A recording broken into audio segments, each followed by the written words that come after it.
Hello दोस्तों, स्वागत है आप सभी का आपके अपने चैनल गुरुमंत्र इंस्टीट्यूट में। आज से हम 12th क्लास का मैथ का नया कोर्स स्टार्ट करने जा रहे हैं, न्यू बैच। तो बिल्कुल एनसीईआरटी की किताबों को हम कराएंगे, राइट। एनसीईआरटी का सिलेबस पूरा कंप्लीट होगा, चाहे वो आप यूपी बोर्ड के हों, चाहे सीबीएसई बोर्ड के हों, चाहे राजस्थान बोर्ड के हों, यानी कोई भी बोर्ड से हों। आपके यदि सिलेबस में एनसीईआरटी का मैथमेटिक्स है तो आप सभी के लिए ही है ये वीडियो, राइट। बिल्कुल आज से हर वीडियो टॉपिक बाय टॉपिक चलेगी। बिल्कुल एक नंबर 1 यानी कि नंबर 1 चैप्टर है आपका संबंध एवं फलन, ठीक है, रिलेशन एंड फंक्शन। इस चैप्टर से लेकर हम लास्ट तक करेंगे, ओके। प्रायिकता है आपकी लास्ट, 100 नंबर का पेपर रहेगा। पूरा हर चीज़ को हम बिल्कुल बारीकी से समझते हुए चलेंगे, ओके। तो आज की ये वीडियो आपका संबंध एवं फलन की बेसिक वीडियो रहेगी, यानी कि आज आपकी कोई भी एक्सरसाइज स्टार्ट नहीं हो रही है, केवल बेसिक कॉन्सेप्ट बताया जाएगा। और आज से अगली जो वीडियो आएगी उससे आपकी एक्सरसाइज 1.1 स्टार्ट करेंगे, राइट। और 1.1 एक्सरसाइज को आप तभी कर पाओगे जब आज की वीडियो को अच्छे से देख पाओगे, राइट। और दूसरी बात, आज की ये वीडियो आप सभी के लिए जीवन पर्यंत आपके लिए महत्वपूर्ण है, यानी इम्पोर्टेंट है। इस वीडियो को बहुत ही बारीकी से समझना, क्योंकि आज की वीडियो में हम आपको बताएंगे नंबर्स की पहचान, यानी कि कौन सा नंबर, ये होल नंबर क्या होते हैं, आपका इंटीजर्स क्या होते हैं, नेचुरल नंबर्स क्या होते हैं, real number, complex number, composite number, काल्पनिक संख्याएं, अवास्तविक संख्याएं, परमेय संख्याएं, इन सभी के बारे में। क्योंकि संबंध एवं फलन में इनका बहुत बड़ा यूज है, बहुत बड़ा इनका अपने आप में महत्व है, इसलिए ये चीज़ आपको पता होनी चाहिए। चलिए तो स्टार्ट करते हैं बिना समय गवाए। सबसे पहले हम देखेंगे क्या नंबर्स की पहचान। तो सबसे पहले हमारा लिखा हुआ है प्राकृतिक संख्याएं, नेचुरल नंबर्स। नेचुरल नंबर्स क्या से होते हैं? नेचुरल नंबर्स जो जितनी भी संख्याएं आप बोलते हो, बस जीरो को छोड़ देना। जैसे कि आपका नेचुरल नंबर्स में क्या आएगा, आपका 1 2 3 4 5, ये सारी क्या है, नेचुरल नंबर्स हैं। इन्फिनिटी तक ले जाओ, कहीं तक ले जाओ, नो प्रॉब्लम। तो ये सभी नेचुरल नंबर्स होते हैं, ओके। चलिए नेचुरल नंबर्स समझ में आ गए। जहाँ पे संख्याएं आपकी 1 से स्टार्ट हो जाएं और n तक जा रही हैं, अनंत तक जा रही हैं, तो वो सभी नेचुरल नंबर्स होंगे।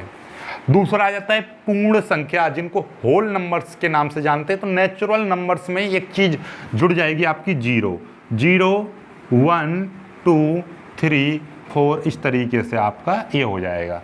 तो यहाँ से एक क्वेश्चन बनता है आपका, कंपटीशन के लिए भी इम्पोर्टेंट जो भी बच्चे अभी इंटर पास कर चुके हैं वो देख रहे हों, या आपके लिए कंपटीशन के लिए यूजफुल क्वेश्चन कैसे बन जाएगा। यहाँ पे सभी प्राकृतिक संख्याएं पूर्ण संख्याएं होती हैं, ध्यान समझना। सभी प्राकृतिक संख्याएं पूर्ण संख्याएं होती हैं। लेकिन आपसे पूछने लगेगा क्या सभी पूर्णांक या सभी पूर्ण संख्या प्राकृतिक संख्याएं होती हैं? आप कहोगे नहीं, लेकिन ऊपर से नीचे की ओर चलोगे, सभी प्राकृतिक संख्याएं पूर्ण संख्याएं होती हैं, बिल्कुल होती हैं, ठीक है, टिक मार दोगे। इसमें और इसमें क्या अंतर है? बस 0 का अंतर है। ऐसे ही आपका ये क्या है, पूर्णांक। पूर्णांक का मतलब क्या है? पूर्णांक ऐसा समझ लीजिए आप, इंटीजर्स इनको बोलते हैं, -∞ से +∞ तक ये सभी पूर्णांक होते हैं। जैसे कि देखिएगा, -∞ यहाँ से लेके इस तरीके से चलेंगे, यहाँ पे आप 0 रखिए, 0, यहाँ पे -1 -2 -3, इस तरीके से आएंगे, कॉमा कॉमा कॉमा, ऐसे ही 1 2 3, इस तरीके से +∞ तक ले जाओ। प्लस को लिखो या मत लिखो, कोई फर्क नहीं पड़ता, इस तरीके से। ये सभी क्या है, आपके पूर्णांक हैं, यानी कि इंटीजर्स। इंटीजर्स क्या होते हैं? -5 -7 -12 -1000, ये सभी पूर्णांक है। 0 भी आपकी पूर्णांक आती है, 1 2 3, कितनी भी संख्या, मतलब -∞ से स्टार्ट करो, माइनस की तरफ ले जाओ और प्लस की तरफ ले जाओ, सारे आपके क्या है, इंटीजर्स होते हैं। अब क्या कभी कभी आता है पॉजिटिव इंटीजर्स क्या होंगे, तो ये आपके क्या होंगे, देखिएगा ध्यान समझ लेना, ये आपके पॉजिटिव इंटीजर्स होंगे, ये आपके नेगेटिव इंटीजर्स होंगे, ठीक है। नेगेटिव इंटीजर, ये जेड है तो इसको लिख देंगे जेड नेगेटिव, इसको आप लिख दोगे जेड पॉजिटिव। 0 को आप छोड़ दोगे। 0 यदि हम बात की जाए कि पॉजिटिव इंटीजर्स यानी कि धनात्मक पूर्णांक, तो यहाँ से स्टार्ट करोगे, और ऋणात्मक पूर्णांक की बात करी जाए तो यहाँ से स्टार्ट करोगे। समझ में आ गई बात। चलिए अब आते हैं आपके परमेय संख्या। परमेय संख्या क्या होती है? Rational numbers. देखिए परमेय संख्या यानी कि कोई भी संख्या हो जो p अपॉन क्यू के रूप की दे रखी है, क्या कोई भी संख्या है जो p अपॉन क्यू के रूप की दे रखी है और p एंड q किससे लिए गए हैं, p और q आपके z से लिए गए हैं, लेकिन q naught is equal to 0, q 0 ना हो, यानी कि कोई भी संख्या आपकी p अपॉन क्यू बट्टे में दे रखी है, जैसे कि आपका -5/100, -6/-7, -9/-1001 या 100+100/-11, यानी कि कुछ भी 0/0, ठीक है।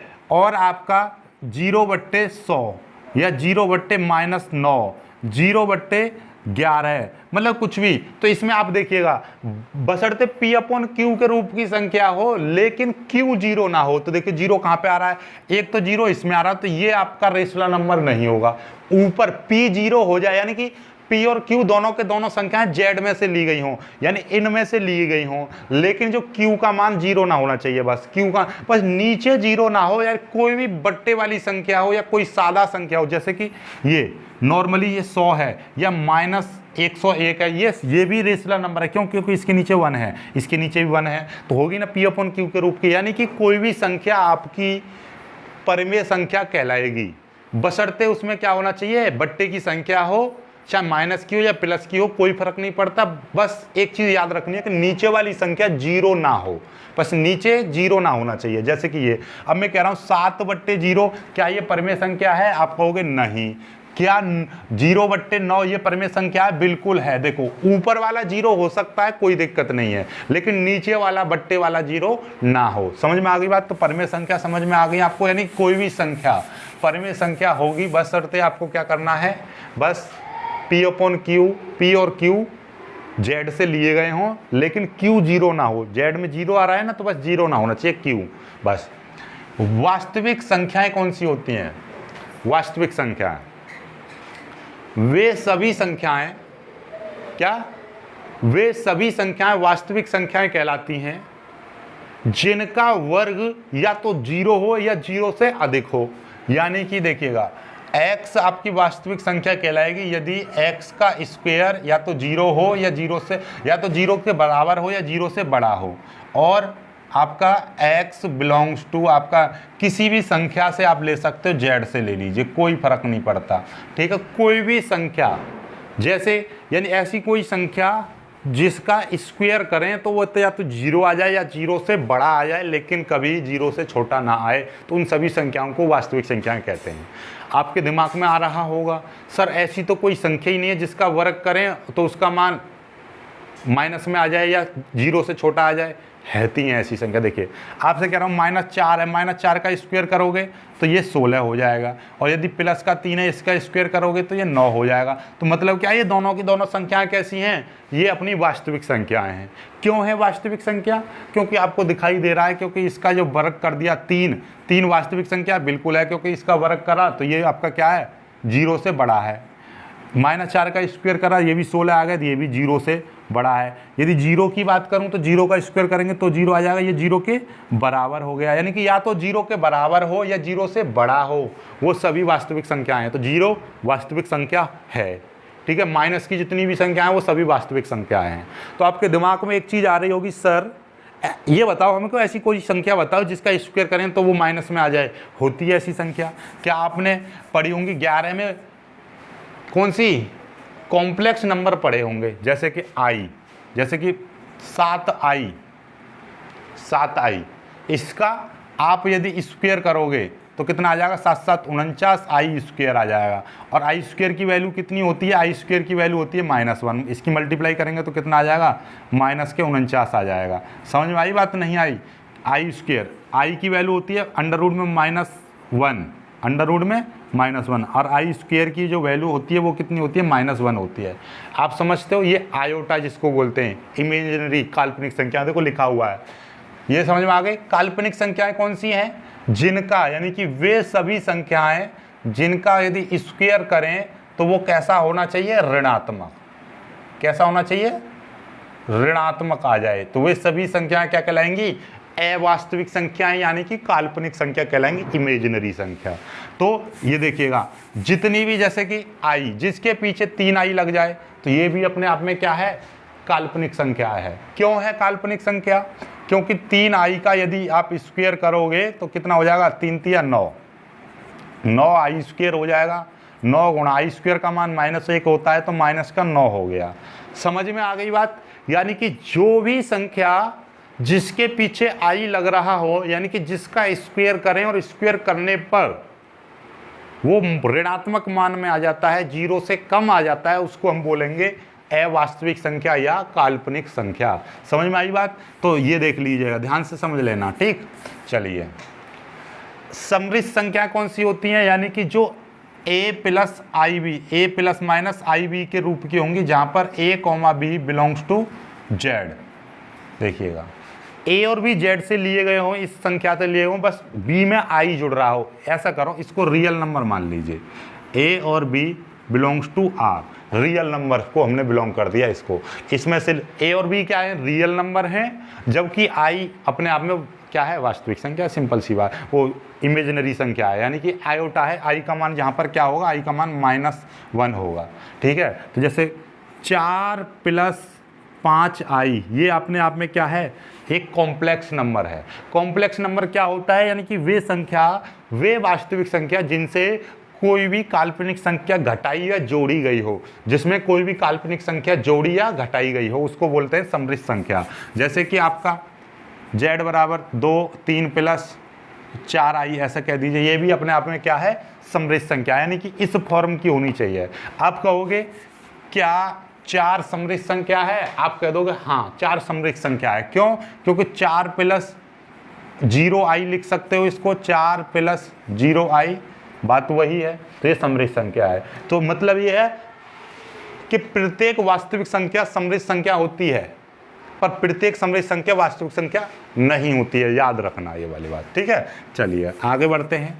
चलिएगा, अब उन्हें भाज्य संख्या कौन सी होती है, देखिएगा। इन दोनों में बहुत बड़ा कन्फ्यूजन है, क्योंकि आप सभी ने इंपॉर्टेंट कर लेना इनको, ठीक। क्यों? क्योंकि आपसे मैंने क्वेश्चन ये पूछा था, सबसे छोटी भाज्य संख्या और सबसे छोटी विषम भाज्य संख्या, तो किसी ने भी उत्तर, मतलब कुछ बच्चे हैं जिनके 2 से 4% स्टूडेंट्स ने उत्तर सही दिया है, जबकि 3-3, 4-4 हज़ार बच्चों ने उसको उत्तर दिया है। 3-3, 4-4 हज़ार बच्चों में से 2 या 3% स्टूडेंट्स ने सही उत्तर दिया है। क्या देखिए, भाज्य संख्या क्या होती है, अभाज्य क्या होती है। देखिए, भाज्य और अभाज्य। अभाज्य वे संख्या होती हैं जिनमें, पहले अभाज्य समझो जब ये समझ में आया, वे संख्याएं जिनमें अपने आप का भाग जाए और 1 का भाग जाए, यानी इनके 2 गुणनखंड होते हैं, केवल 2 गुणनखंड होते हैं, यानी कि केवल 2 संख्याओं से जिनमें पूरा पूरा भाग जाता हो, उनको बोलते हैं हम अभाज्य संख्या। अभाज्य संख्या यानी कि जिनके 2 गुणनखंड होने चाहिए। 2 गुणनखंड मतलब देखिएगा, 2 में हम क्या करेंगे, 2 में 2 का भाग चला जाएगा पूरा पूरा, 2 × 2, और 2 में 1 का भाग चला जाएगा। और कोई संख्या है, इसके कितने गुणनखंड बनेंगे, 2 गुणनखंड बनेंगे। चलिए, 3 में 3 का चला जाएगा और 3 में 1 का चला जाएगा। लेकिन 4 में कितने का जा सकता है, 4 में 4 का भी जा सकता है। 4 में भाग कितने का जा सकता है, 4 का भी जा सकता है, 2 का भी जा सकता है और 1 का भी जा सकता है। तो इसके कितने, 3 संख्याओं से इसमें भाग जा रहा है। लेकिन हमने क्या बोले, ऐसी संख्या जिनमें केवल और केवल 2 संख्याओं से भाग जाना चाहिए, वो भी पूरा पूरा, या तो स्वयं संख्या से जाए या 1 से जाए। तो इसमें तो 4 में 4 से भी जा रहा है, 2 से भी जा रहा है, इसलिए ये अलग संख्या आ गई। तो 4 आपकी अभाज्य संख्या नहीं है। कौन सी है, 3 के बाद में क्या आ जाएगी, 5 आ जाएगी। 5 में 5 का ही जाएगा और 1 का जाएगा। 6 में 2 का भी चला जाएगा, 3 का भी चला जाएगा इसमें। 7 में, ठीक, इसी तरीके से आगे आगे चलती चली जाएंगी, ठीक है। चलिए, भाज्य संख्या कौन सी होती हैं, जिनके 3 फैक्टर होते हैं, 3 गुणनफल होते हैं, यानी कि जिनमें कम से कम 3 संख्याओं का भाग, यानी कि 3 संख्याओं का भाग जाता हो कम से कम। जैसे कि या तो स्वयं से जाए, 1 से जाए, और स्वयं से जाए और 1 से भी जाए, और किसी और संख्या से भी जाए, यानी कि 3 चीज़ों से भाग जाना चाहिए। भाज्य संख्या कौन सी है, यानी कि स्वयं से भी जिनमें भाग पूरा पूरा जाए, एक से भी जाए और कोई एक संख्या से भी जाए। इसमें क्या था, जिनमें भाग आपका स्वयं से जाए और एक से जाए। जिन संख्याओं में भाग केवल स्वयं से जाए और एक से जाए उसको बोलते हैं अभाज्य। जिनमें स्वयं से जाए, एक से जाए, कोई भी एक संख्या से जाए उसको बोलते हैं अभाज्य। जैसे कि 4 में कितने का भाग चला जाएगा? 4 में 2 का भी भाग चला जाएगा 4 में, और 4 का भी चला जाएगा और 1 का भी चला जाएगा। तो बन गए ना 3 गुणनफल इनके, 3 संख्याओं से जा रहा है ना जा रहा भाग, तो इसलिए 4। क्या एक ऐसा है? देखिए एक भी नहीं है ऐसी, क्योंकि एक में तो 1 से ही जाएगा, 2 में 2 से जाएगा और 1 से जाएगा, 3 में 3 से जाएगा और 1 से जाएगा, लेकिन 4 में 4 से जाएगा, 1 से जाएगा और 2 से चला जाएगा। तो इसलिए 4 सबसे छोटी भाज्य संख्या है। 4 के बाद में कौन सी है? 4 के बाद में 6 में 3 से चला जाएगा, 6 से चला जाएगा, 1 से चला जाएगा। 6 के बाद में है आपका कौन सा आएगा? 6 के बाद में 8, फिर 9 देखिए 9 क्यों है? क्योंकि 9 में आपका भाग 9 का चला जाएगा, 9 में भाग 3 का भी चला जाएगा, 9 का भी चला जाएगा और 1 का भी चला जाएगा। ठीक है, इसी तरीके से आगे बढ़ते चले जाएंगे। क्या 10 है? 10 में 5 से चला जाएगा, 10 से चला जाएगा और 1 से चला जाएगा। इसी तरीके से आगे आगे बढ़ते चले जाएंगे। तो देखिएगा सबसे छोटी अभाज्य, सबसे छोटी भाज्य संख्या 4, सबसे छोटी विषम भाज्य संख्या देखिएगा, सबसे छोटी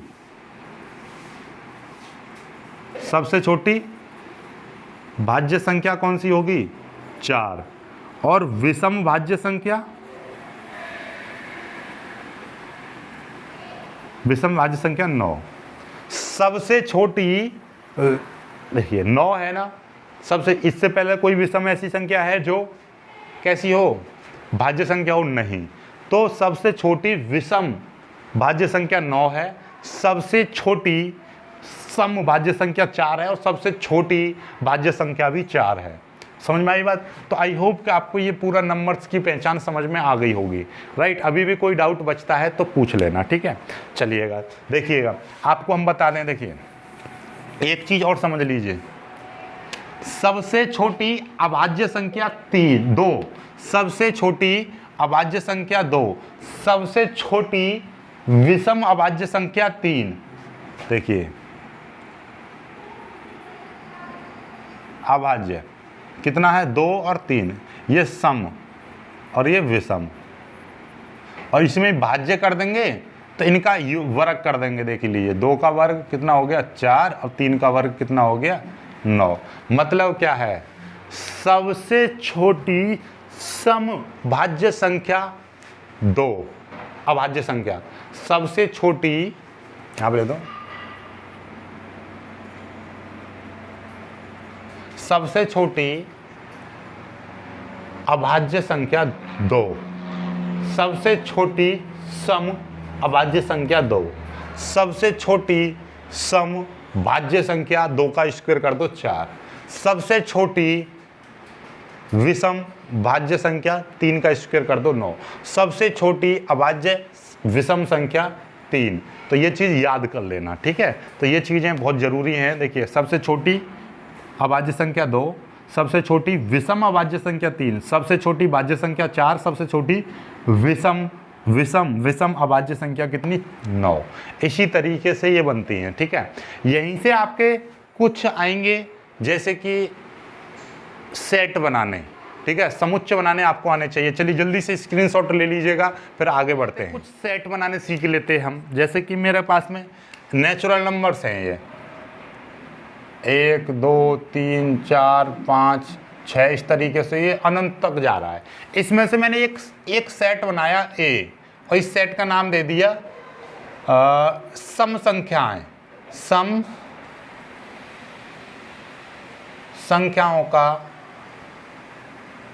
समूह या समुच्चय। तो क्या हो जाएगा? सम संख्या कौन सी है इसमें? 2 4 6 8, इस तरीके से जाएगा अनंत तक, ठीक है। ऐसे ही एक बी सेट बनाया, विषम संख्याओं का समुच्चय, विषम संख्याओं का समुच्चय। तो इसका क्या बन जाएगा? विषम संख्या 1, 3, 5, 7 इस तरीके से क्या बन जाएगा, विषम संख्याओं का समुच्चय बन जाएगा। समझ में आई? तो समुच्चय इस तरीके से बनेगा। समुच्चय क्या होता है, यानी कि एक कलेक्शन ऑफ डिफाइंड थिंग्स, बस इतना याद कर लीजिए, यानी कि सुपरिभाषित वस्तुओं का कलेक्शन या संग्रह क्या कहलाता है, एक समुच्चय कहलाता है, जिसको हम परिभाषित कर सकें। देखो इसको हम कि विषम, ये क्या है, विषम संख्याओं का समुच्चय है, ये क्या है, सम संख्याओं का समुच्चय है, पूर्ण वर्ग संख्याओं का समुच्चय। ऐसे में कह दे रहा हूं, एक सी बना दिया, पूर्ण वर्ग संख्या का समुच्चय बना दीजिए, तो क्या हो जाएगा, 4, पहले एक भी, एक का पूर्ण वर्ग है, 4 2 का पूर्ण वर्ग है, 9 16 25 इस तरीके से बन जाएगा, है ना। या अब आपसे पूछने लगे, एक और बना दे रहे हैं, यहाँ पर कोई भी x बना दिया, यहाँ पर कहते 7 से भागित संख्याओं का समुच्चय, तो क्या हो जाएगा, x बराबर 7 एकन 7, 7 दूनी 14, 7 तिया 21, 7 चौक 28, इसी तरीके से, यानी कि 7 से भागित संख्याओं का समुच्चय। ठीक है, तो देखिए ये अपने आप में सेट था, इसी सेट से हमने ये क्या बना दिया, उप समुच्चय। देखिए यदि हम बात की जाए, ये सारी संख्याएं इस संख्या में बिलोंग कर रही हैं, तो मतलब क्या है, मतलब ये है कि n का a क्या है, आपका उप समुच्चय, ये आपका क्या कहलाएगा, समुच्चय कहलाएगा।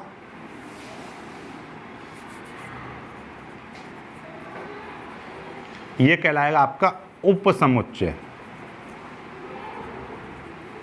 ये अपने आप में क्या होगा, सेट होगा, ये सब सेट होगा। सब सेट को इससे प्रदर्शित करेंगे। सी किसका, n का सबसेट है, क्योंकि सी में आने वाली सभी संख्याएं किससे ली गई हैं, इससे है।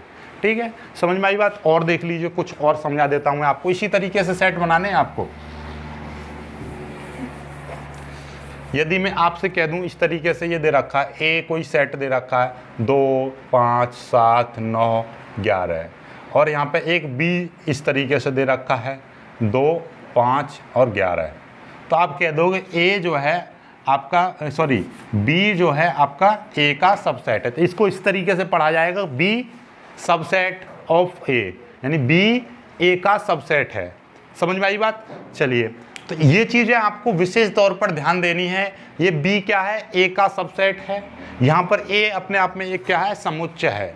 क्लियर है, इसी तरीके से आप लिख पाओगे। और आगे देख लेते हैं, और आगे देख लीजिएगा कुछ चीज़ें, जैसे कि चलो स्वतुल्य, सम्मित, संक्रामक, ये चीज़ें हम आपको आगे समझाएंगे, लेकिन फिर भी नॉर्मली आपको थोड़ा थोड़ा समझा देता हूँ बेसिक। चलिए, तो आज की क्लास में हम इतना ही करते हैं, क्योंकि छोटी छोटी वीडियो बनाएंगे लेकिन आपको पूरी तरह से समझाएंगे, राइट। तो अगली वीडियो में हम रिलेशन के बारे में समझाएंगे और 1.1 एक्सरसाइज को स्टार्ट करेंगे। क्लियर है, तो आज की वीडियो को यहीं पर समाप्त करते हैं। आप समझ लीजिएगा, नंबर्स की पहचान आपको हो गई है, तो अब नेक्स्ट जो वीडियो है आपके लिए बहुत ही बेहतरीन होने वाले है, क्योंकि 1.1 एक्सरसाइज को ख़त्म कराएंगे। ठीक है, चलिए तो मिलेंगे खुश वीडियो में, तब तक के लिए बाय बाय।